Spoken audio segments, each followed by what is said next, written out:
Hi guys, welcome back. This is Luna here. I'm a real estate agent here in Philly. Today's video, I know it's been a while. I wanted to do kind of like my real estate update video, and in today's video I'm gonna kind of teach you guys how I was able to get one listing per week. And if you watch my past video, you guys know that was always my goal. I wanted to set a goal to get one listing per week. So there are two parts to this video. Number one is my ways of getting listing, and the second part is all my tips to help you get more listings. So let's get into the video. And the first way for me and very efficiently to get listing is for sale by owner. So far this year, I've closed on 2 for sale by owners, and on my actives, I have 1 for sale by owner as actives and then 1 pending. And the reason I love getting FSBO is with what's going on, a lot of my cold call leads, they've been kind of postponing it and they want to put their house for sale. They don't want to do anything this year, maybe next in the springtime. So in order for me to get more current business, I kind of have to, be more focused on FSBO, expired, and cancel listing. I was never really a big fan of expired. That's why I want to kind of focus on FSBO. So when I deal with a lot of for sale by owner listing, I do a lot of previews, and I'll also, have a very strong follow-up game if they showed that they are looking to list possibly in the future with an agent and they have the motivation to sell. I can go on and on. So if you guys wanted to know more about for sale by owner and how I was able to convert them into active listings, make sure you leave a comment down below. I'll make a separate video.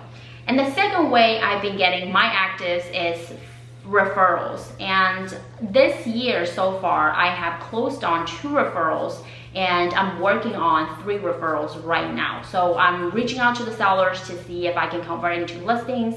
And most of these referrals are people who follow me on social media, people who have heard me on podcasts, the collaboration that I've did with other entrepreneurs, and also, YouTube and Instagram. So referral is a great way. There are 2 main referrals that you can do. One is from past client, and the second one is to build a social media platform where you can kind of share and put your names out there for all the real estate agents in America.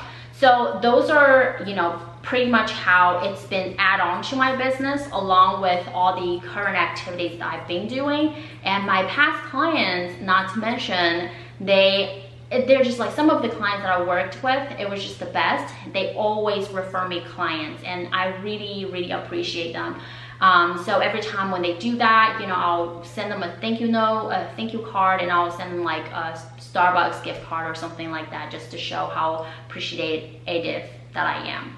And the third way that I get my listing is expired and canceled listings. So if you guys watch my video, in the past 2 months, I've been purchasing Vulcan data. So I've been trying out their data because Mojo no longer offer expired data and cancel listing data in my area. So far it's been working pretty efficiently, and like I said, I'm just never really a big fan of hitting brand new expired sellers. They're pretty on the edge. They don't really want to talk to anyone. Every time I don't get a chance to get them on the phone.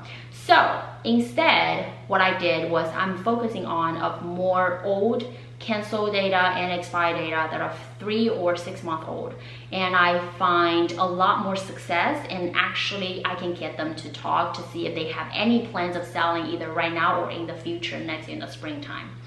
And the next one is YouTube for me. So on YouTube, I always make real estate agent tips. So for a lot of agents who are actually watching my video, a lot of time if they know an client or seller who are thinking about selling in Philadelphia, they will always connect a dot to think about an agent, me, like in Philly. So that's actually a great way for me to get a listing as well.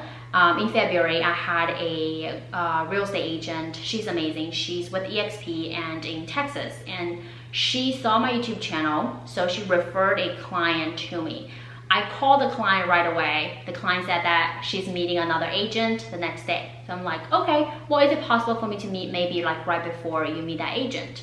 So I went over, I met the client, and we actually signed a listing agreement right at that spot. So we had the property listed within a week, and we got an offer the second week. So I mean, I really appreciate you guys, sending me referrals. And if you do, I offer 25% referral fees. I don't really just do listings, but I also take care of buyers too. Right now, I have 2 buyers agent who work under me. So if you guys know anybody who's looking to buy or sell in Philly, let us take care of them, okay? So the last but not least is cold call and follow-up. So my main business has been built with cold calling and follow-up. And I love cold calling. I know it might sound weird and people have fear towards cold calling. It's just really like a big mental block for a lot of you guys.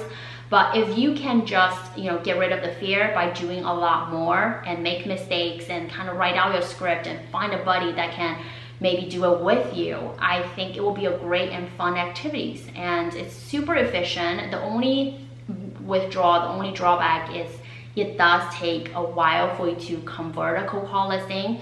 Every time when you call someone who's on the phone, it's very rarely that the person's like, hey, I'm thinking about selling my house right now, and do you want to stop by maybe tomorrow or this weekend? It rarely happens. A lot of those cold call leads are, hey, I'm thinking about selling within 6 months. You can call me in 6 months. So what I do is I'll set a note on my CRM saying call me up 6 months, but instead I'll probably just give them a call in 3 months. And right after I get off the phone, I send them my magnet business card. Hopefully they can read my letter and then put my card on the fridge, so they will know whenever they're ready, they can give me a call. So the next part of the video, I want to go over my 4 tips that I have for you guys in order for you to create more listings and get more business. Number 1 is don't take a long break.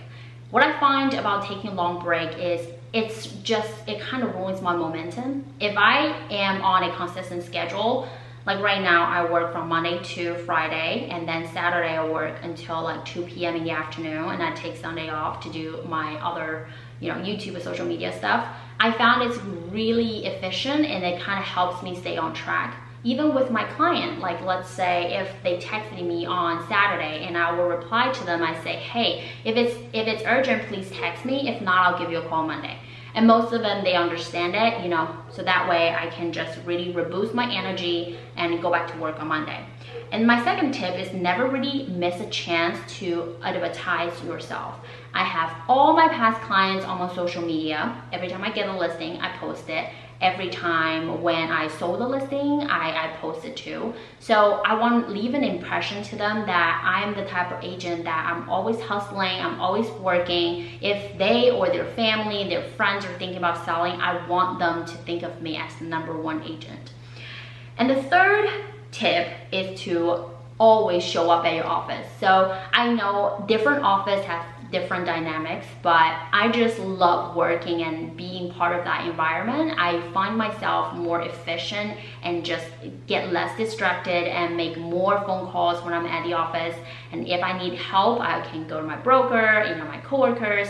And especially with new real estate agents, I think it's crucial for you to be in your office, so that way you can kind of learn and listen to what seasoned agents are doing, how they're producing more business, how they're negotiating deals on the phone, and take notes. That way it's going to help you a lot more. Last but not least is to have a tracking system like a CRM. So I don't know where my business will be if I don't have the Mojo CRM system. It's not really called CRM, it's a calendar feature where you can kind of track your follow-up calls, you can track your appointments, you can put your data. Let's say if you're gonna follow up with them next in the springtime, most likely you're gonna forget who they are, but if it's in your calendar, you will always know when to call and reach out to them. It's just extremely helpful. So I hope this video is not boring to you and you guys can learn a lot of stuff from my video and go out there and get more listing. If you have watched until this far, be sure to comment fortune cookie down below and also subscribe and like this video. Thank you so much for watching, and I'll see you guys in the next one. Bye!